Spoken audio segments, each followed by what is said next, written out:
नमस्कार दोस्तों, देखते हैं उत्तर प्रदेश की सबसे पहले आज की 25 फटाफट बड़ी खबरें जो आपको जानना बेहद जरूरी है। तो चलिए बढ़ते हैं पहली खबर पर, लेकिन उससे पहले वीडियो को लाइक और सब्सक्राइब जरूर करें।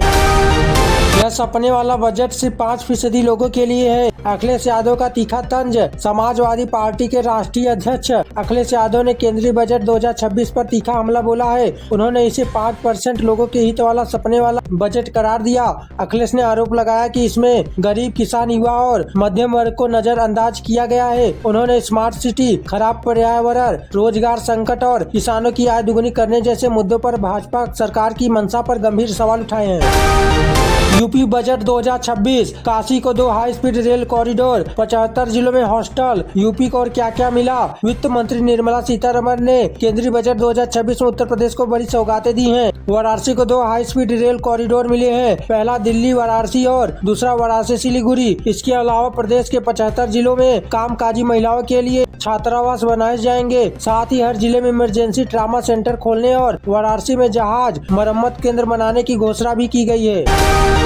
हापुड़ में हाईवे पर 64 लाख की लूट के मामले में एक्शन, इंस्पेक्टर समेत 3 सस्पेंड। हापुड़ जिले के पिलखुआ में हाईवे पर चावल व्यापारी के मुनीम से 64 लाख की लूट के मामले में पुलिस विभाग ने सख्त कार्रवाई की है। लापरवाही बरतने के आरोप में पिलखुआ कोतवाली प्रभारी निरीक्षक समेत 3 पुलिस कर्मियों को निलंबित कर दिया गया है। स्कूटी सवार 3 बदमाशों ने हथियार के बल इस वारदात को अंजाम दिया। घटना के खुलासे के लिए पुलिस की कई टीमें लगाई गई हैं।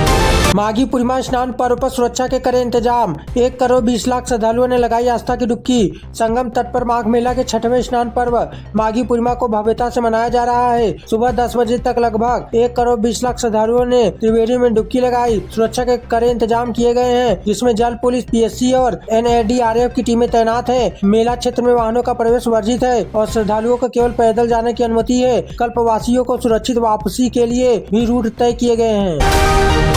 अखिलेश और तेज प्रताप का रिश्ता बिगड़ा। सपा अध्यक्ष से पूछ रहे पैसा कहां से आता है। लालू यादव के बड़े बेटे तेज प्रताप यादव ने समाजवादी पार्टी प्रमुख अखिलेश यादव पर तीखा हमला बोला है। एक इंटरव्यू में उन्होंने अखिलेश की संपत्ति और लाइफ फर्स्ट पर सवाल उठाते हुए पूछा कि पैसा कहां से आता है। उन्होंने चुनाव के दौरान अपमानित किए जाने का आरोप लगाते हुए कहा कि अब उनके बीच बातचीत बंद है। तेज प्रताप ने चोरी का जिक्र कर तंज भी कसा है। मेरा भाई मुख्तार गैंग का सक्रिय सदस्य है, इस्तीफा वापस लेने के बाद बोले deputy commissioner Prashant Kumar. GST deputy commissioner Prashant Kumar Singh ने अपना इस्तीफा वापस ले लिया है। कार्यभार संभालने के बाद उन्होंने एक बड़ा खुलासा करते हुए कहा कि उनका भाई मुख्तार अंसारी गैंग का सक्रिय सदस्य है। उन्होंने स्पष्ट किया कि भाई के साथ उनके कोई संबंध नहीं है और वह एक अपराधी प्रवृत्ति का व्यक्ति है। प्रशांत ने अपने ऊपर लगे फर्जी दिव्यांग प्रमाण पत्र के आरोप को भी साजिश बताया। सपा के पूर्व विधायक मनबोध प्रसाद समेत 18 पर छेड़खानी और लूट का मुकदमा। जाने मामला देवरिया के सलेमपुर। समाजवादी पार्टी के पूर्व विधायक मनबोध प्रसाद समेत 18 लोगों पर गंभीर धाराओं पर केस दर्ज हुआ है। न्यायालय के आदेश पर पुलिस ने लूट, छेड़खानी और हत्या के प्रयास का मामला दर्ज किया है। पीड़िता का आरोप है कि 16 नवंबर 2025 को आरोपियों ने घर में घुसकर मारपीट और लूटपाट की। पुलिस मामले की जाँच कर रही है। MLC अक्षय प्रताप सिंह को बड़ी राहत। भानवी सिंह के जालसाजी केस में क्लोजर रिपोर्ट दाखिल। प्रतापगढ़ से MLC अक्षय प्रताप सिंह को न्यायालय से बड़ी राहत मिली है। दिल्ली पुलिस की आर्थिक अपराध शाखा UBLU ने राजा भैया की पत्नी भानवी सिंह द्वारा दर्ज कराए गए जालसाजी के मुकदमे में क्लोजर रिपोर्ट दाखिल कर दी है। जाँच में सबूतों के अभाव के कारण पुलिस ने यह कदम उठाया। भानवी सिंह ने कंपनी के शेयरों में फर्जीवाड़े का आरोप लगाया था, जिसे पुलिस ने साबित नहीं कर पाई। सीएम योगी ने फिर दी चेतावनी, विभाजनकारी ताकतें बांटेंगी लेकिन उन्हें सिर नहीं उठाने देना। संत रविदास की 649वीं जयंती पर मुख्यमंत्री योगी आदित्यनाथ ने लखनऊ में आयोजित कार्यक्रम में हिस्सा लिया। उन्होंने समाज को बांटने वाली ताकतों के खिलाफ कर चेतावनी दी। योगी ने कहा कि विभाजनकारी ताकत बांटने का प्रयास करेंगी लेकिन हमें उन्हें सिर उठाने का मौका नहीं देना है। उन्होंने संत रविदास के मन चंगा तो कठौती में चंगा संदेश का उल्लेख करते हुए कर्म की प्रधानता और सामाजिक एकता पर जोर दिया। फर्जी साइन करवाकर वोट काटने की साजिश। अखिलेश ने फॉर्म 7 दिखाकर SIR में घोटाले के आरोप लगाए। अखिलेश यादव ने उत्तर प्रदेश में चल रही स्पेशल इंटेंसिव रिवीजन प्रक्रिया पर गंभीर सवाल उठाए हैं। उन्होंने आरोप लगाया है कि फॉर्म 7 का दुरुपयोग कर फर्जी हस्ताक्षरों के जरिए पीढ़ी समाज और अल्पसंख्यकों के नाम मतदाता सूची से काटे जा रहे हैं। उन्होंने इसे महाघोटाला बताते हुए चुनाव आयोग और न्यायालय से हस्तक्षेप की मांग की है। राज्य में अब तक 2 करोड़ 89 लाख नाम काटे जा चुके हैं। गोकच्छी का काम उनके आका योगी के मंत्री का स्वामी। अभिमुक्तेश्वरानंद को तीखा जवाब। उत्तर प्रदेश के पशुपालन मंत्री धर्मपाल सिंह ने स्वामी अभिमुक्तेश्वरानंद के आरोप पर कड़ा पलटवार किया है। उन्होंने स्पष्ट किया है कि प्रदेश में गौ हत्या और गौ मांस निर्यात पर पूर्ण प्रतिबंध है। यहाँ केवल भैंस और बकरे का मीट निर्यात होता है। मंत्री ने दावा किया कि वर्ष 2017 के बाद हजारों अवैध बूचड़खाने बंद कराए गए। उन्होंने यह भी कहा कि सरकार किसी को शंकराचार्य घोषित नहीं करती। हस्तिनापुर को मिलेगी नई पहचान। 15 पुरातात्विक स्थलों में शामिल होने से बढ़ेगा ऐतिहासिक गौरव। केंद्र सरकार ने आम बजट 2026-27 में हस्तिनापुर को देश के 15 प्रमुख पुरातात्विक स्थलों में शामिल करने की घोषणा की है। इससे हस्तिनापुर की ऐतिहासिक पहचान को राष्ट्रीय स्तर पर बढ़ावा मिलेगा। योजना के तहत स्थलों को जनता के लिए खोला जाएगा और पर्यटकों व शोधार्थियों के लिए इंटरप्रिटेशन सेंटर्स बनाए जाएंगे। इससे पर्यटन, शिक्षा और स्थानीय रोजगार के अवसरों में वृद्धि होने की उम्मीद है।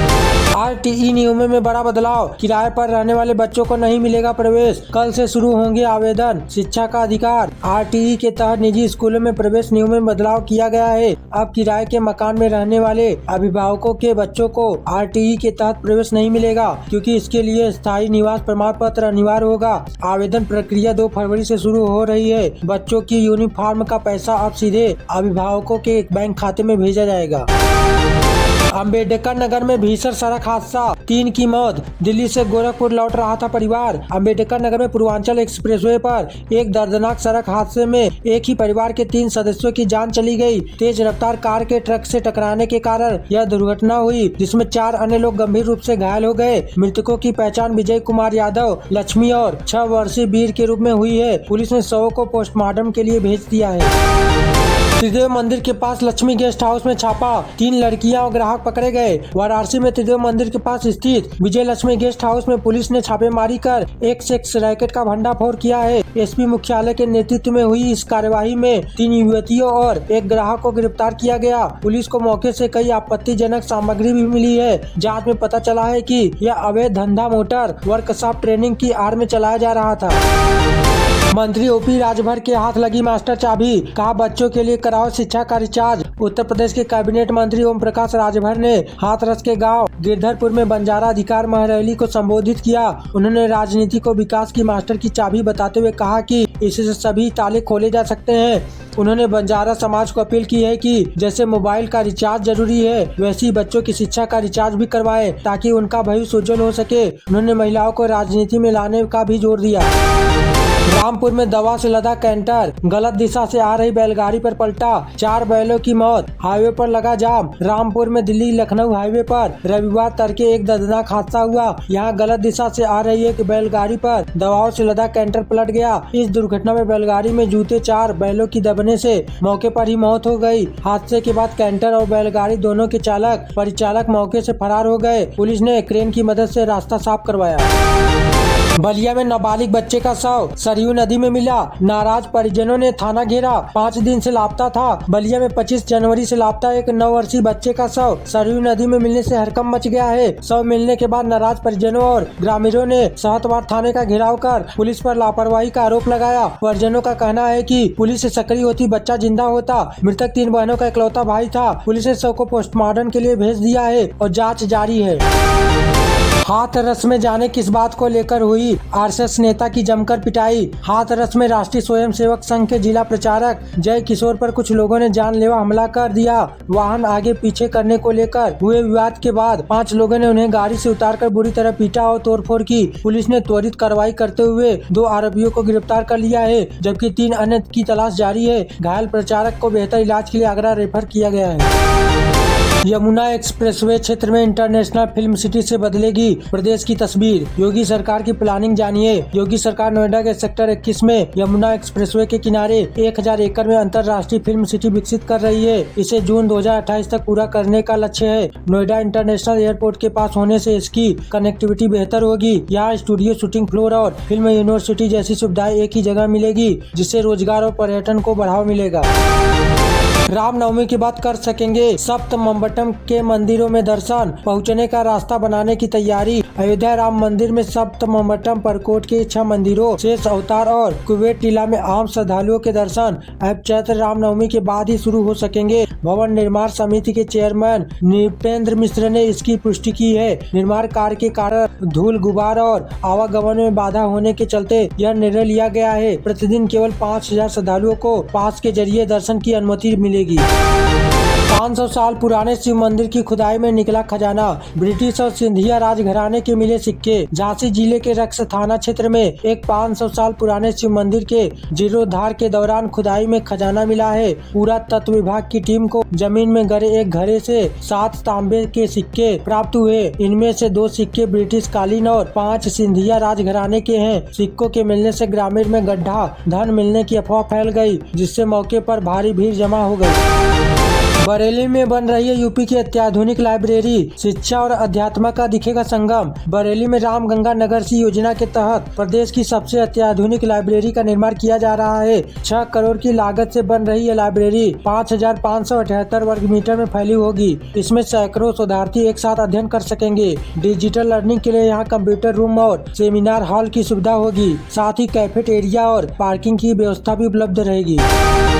अब SC/ST एक्ट खत्म करने का होगा आंदोलन। सस्पेंड PCS अफसर अलंकार अग्निहोत्री का नया ऐलान। बरेली के सिटी मजिस्ट्रेट पद से इस्तीफा देने वाले निलंबित PCS अधिकारी अलंकार अग्निहोत्री ने SC/ST एक्ट के खिलाफ आंदोलन छेड़ने का ऐलान किया है। उन्होंने इसे काला कानून बताते हुए कहा कि अगर सरकार ने तय समय में संसद का विशेष सत्र बुलाकर इसे खत्म नहीं किया तो देशव्यापी आंदोलन होगा। अलंकार ने आरोप लगाया है कि इस कानून के तहत 95% शिकायतें फर्जी होती हैं।